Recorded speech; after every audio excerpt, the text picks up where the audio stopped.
is China uninvestable? Of course not. Over the weekend, I was excited to attend a wealth tech conference hosted by Endowus.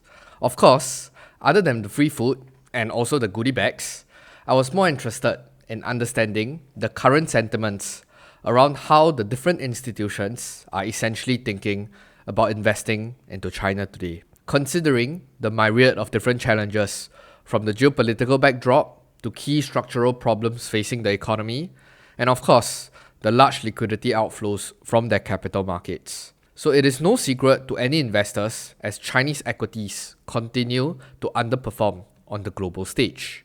Interestingly, this topic on China is also one of the top questions in the minds of many Singaporean investors as well.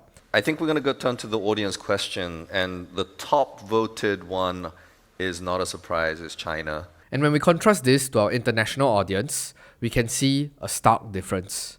For me, because I post videos of me talking to myself, I reach an international audience on this international platform, and Singapore makes up roughly around 30% of my current reach. However, the trend that I'm observing is that my foreign viewers are slowly losing patience and also an increased level of frustration. So we see many headline news where huge foreign funds are one by one escaping from China en masse.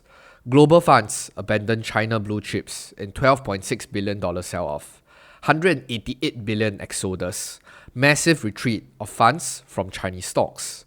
So you get my point. However, Singapore-based investors seem to be the group that is left holding onto the bags.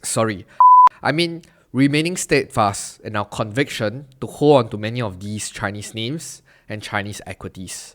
So is it because we know something that others don't?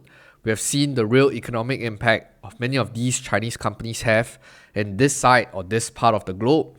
We have a special affinity with Chinese equities, or are we just outright ignorant? So I think time will tell. But you know what time won't tell? It won't tell me how much you like my videos until you smash that cute little like button. So I look forward to seeing it smash many times. But back to the Endowus event. I think the speakers presented a fair view on how institutions look at investing into China today, which I thought would be of great help for many fellow retail investors thinking about whether they're still investable or not. So this is Subhash, Regional Head of Client Investment Solutions from Franklin Templeton. This is what he has to say about investing into China today.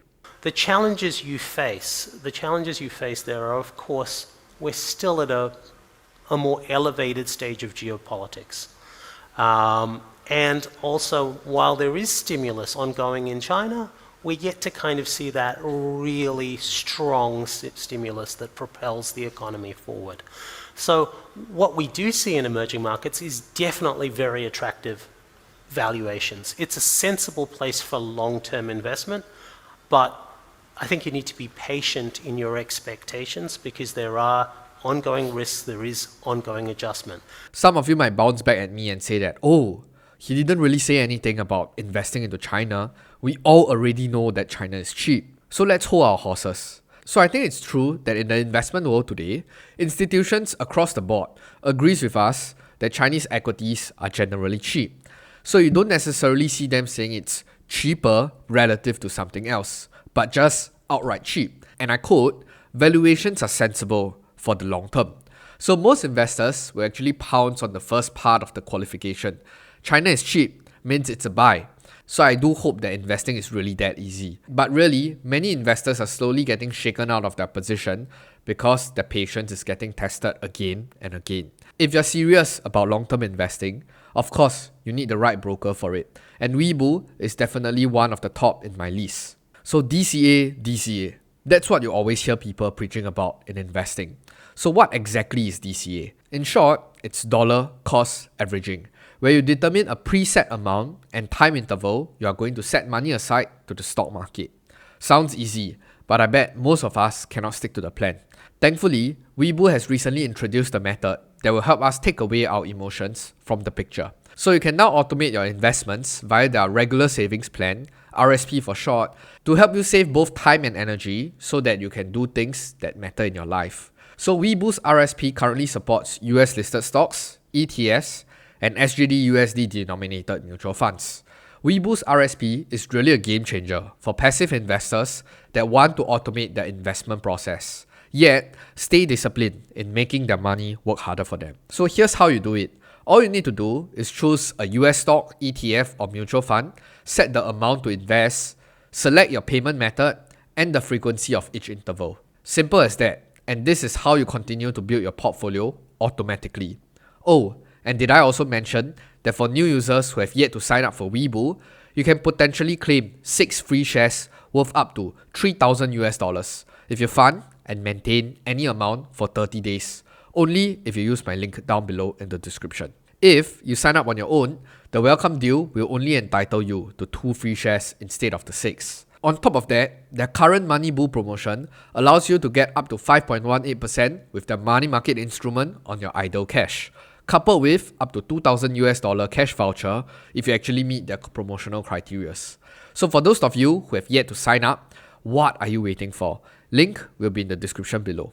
Thank you Webull for sponsoring this video. After understanding Subhash's position on China, I think it's even more interesting to see where exactly Subhash thinks that there is an opportunity now. All right. Well, look, let's start with what no one's asked about, which is the largest capital markets in the world, right? So the United States, 60% of equity markets, larger, a larger part of fixed income markets, and then I'm going to come back, right? So if you were to ask us where we see the best risk-adjusted opportunities right now, we actually see it in high-quality fixed income, high-quality US fixed income.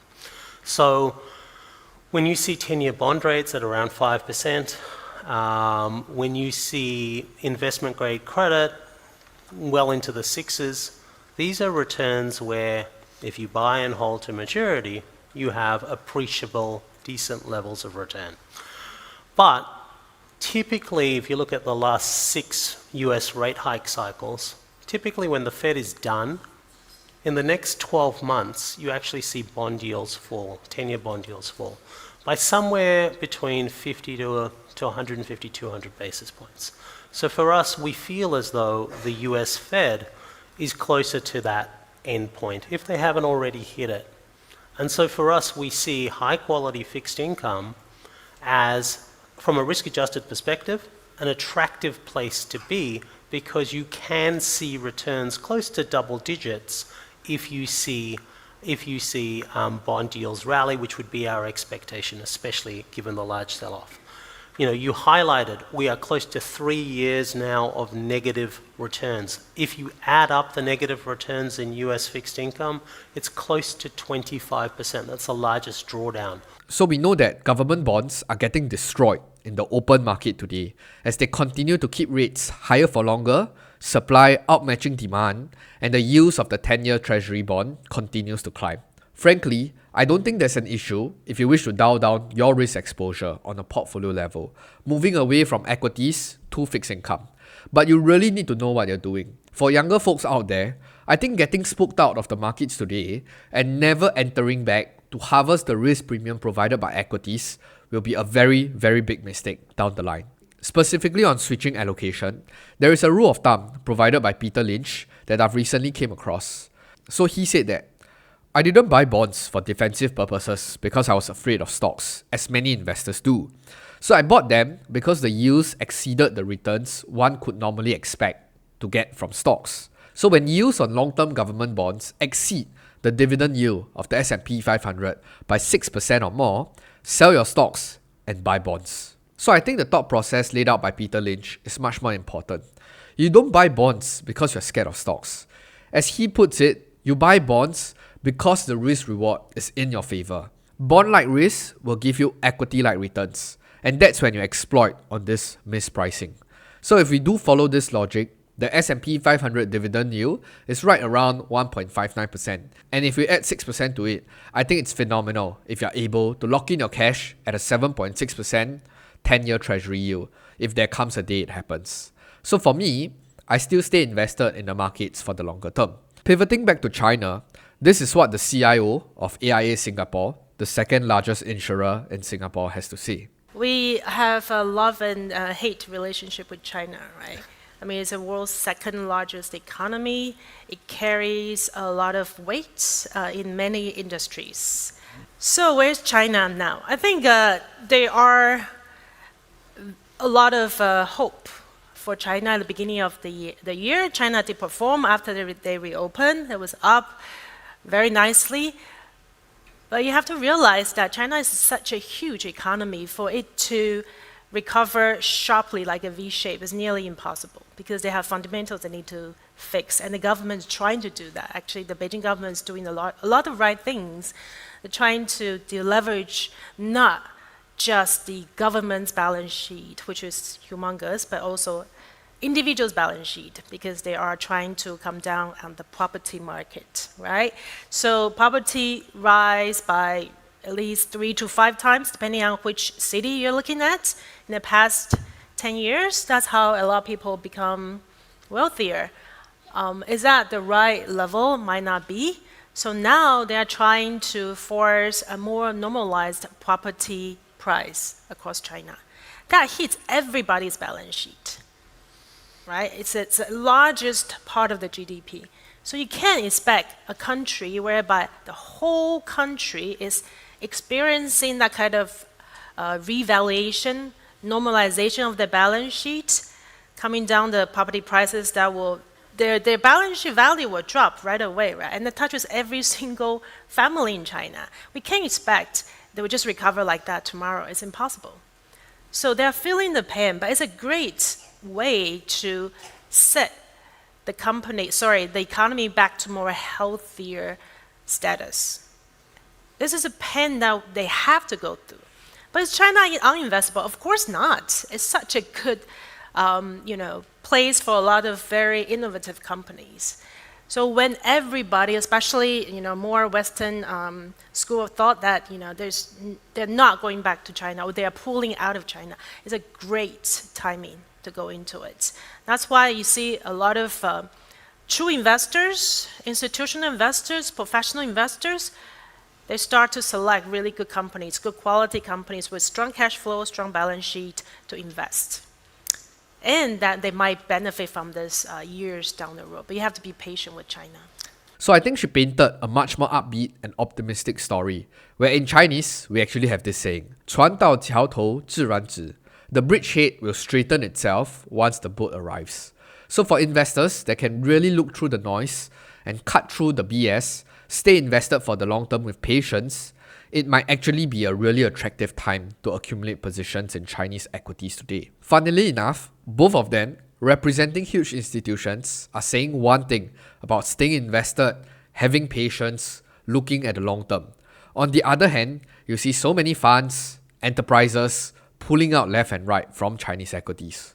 What a world we are currently living in. That said, a final point I wish to make before I leave you thinking on your own, I really love a quote from Charlie Munger. Show me the incentive and I'll show you the outcome. So despite all the fanciful graphs, impeccable presentation, and convincing storytelling, you should know that nobody cares about your money more than you do. Think about what is the incentive structure governing the entire finance sector today, from money managers to financial advisors to hedge funds to ETF providers. I think you guys are smart enough to form your own conclusions. And I'll see you in the next video, but more importantly, I'll finally see you on the moon. Goodbye.